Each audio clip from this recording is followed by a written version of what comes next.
Pasigenyo, breaking news tayo. Isang nakakalungkot na balita ang natanggap ng iNews Pasig na makatanggap tayo ng tawag. Kaugnay nga sa isang lalaking kinitil ang sarili niyang buhay dito sa may F. Legazpi Street sa Barangay Maybunga. Ayon sa una nating pakikipag-usap sa ilang mga nandito ay mga bandang pasado alas 8 nang nadatna na nga nila na wala ng buhay ang lalaking ito. Ating nakausap ang asawa niya kanina lamang at bibinahagi sa atin ang mga naging problema nila na posibleng dahilan kung bakit nga kinitil ng kanyang asawa ang kanyang buhay. Ang kanyang mga anak ay nasa loob pa, hindi pa nailalabas upang maiwasan na makita nila ng kanilang ama ay kasalukuyang nakasabit nga dito sa harapan ng kanilang bahay.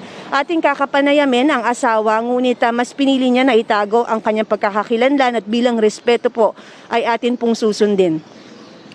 Ma'am, kanina binahagi niyo po sa akin ang inyong kailangan at yung mga storya. Sige po, pabanggit po muna ano po ba ang mga nangyari. Ma'am, yung asawa ko kasi ma'am, before pa po, may record na po kami sa barangay. Tapos po, nagkaroon na lang po ako ng lakas ng loob kasi paulit-ulit po nangyayari. Lagi siya nag-a-attempt magbibigti sa loob ng bahay namin. Tapos yung mga gamit binabato niya. Minsan binato niya na rin ako ng washing namin. Tapos syempre safety ng mga anak ko. Tsaka yung mga anak ko lagi natutrauma. Humingi ako ng tulong na makawa ko yung mga anak ko. Matapos na to. Ngayon ma'am, itong anak niyo, ilan po yung nasa loob? 3 po yung anak ko sa loob. Kasama niya po yung mga kapatid ko po. At ang dahilan po daw kung ba't hindi nilalabas, para hindi po makita nila yung nangyari. So, hindi po maganda. Opo, Hindi po maganda. Wala silang alam. Okay po. Pero ma'am, itong ilang beses ko yung pinapatawag sa barangay, sabi nyo, at ilang beses na rin sinubukan ng inyong mister na magpatiwakal. Tama Opo. Ang dahilan po nito ay ano pong problema? Siyempre, nagda-drugs po siya eh. Pilit ko po siyang nilalayo pero siya po yung gumagawa ng way para makapag-bisyo siya. Wala namang asawa na gusto masira ang pamilya. Opo. Ginawa ko lumayo para sa safety ng mga anak ko. Opo. At meron din po kayong kwento sa akin, ma'am, na kapag umaalis siya kasama ang inyong anak, pagbalik, may trauma po? Opo, umiiyak po yung mga anak ko.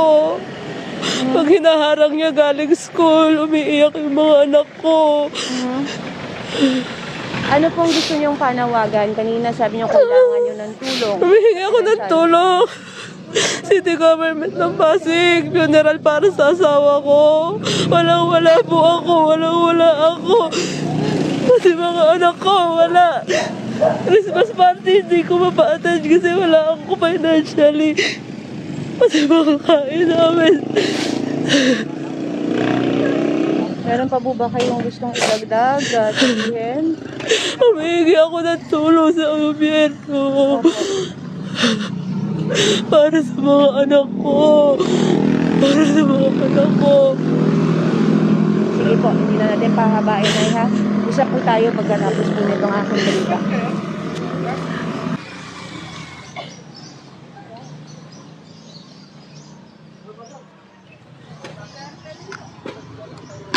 At atin nga pong nakapanayam ang misis ng lalaking nagpatiwakal. Kanyang binanggit yung ilan din sa mga kwento niya sa atin.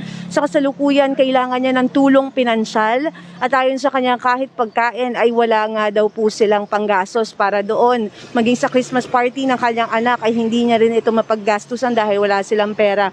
Ibinahagi na rin ng misis kung ano yung mga pinagdaanan nila nitong mga nakalipas. At kanina bago ako magsimula na gawin itong balita, kanyang binanggit sa atin na ilang beses silang pinatawag sa barangay dahil sa sitwasyon ng kanyang mister.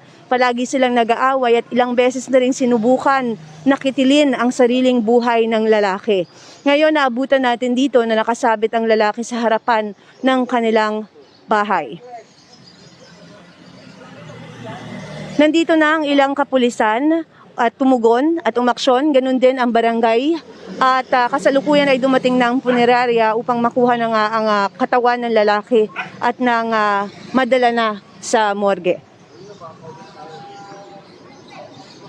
Hiling ng asawa ng nagpatiwakal ay tulong pinansyal at nang maaksyonan na rin at hindi niya alam kung paano nga maibuburol yung kanyang asawa. Yan din ang isa pa sa kanyang binanggit sa atin.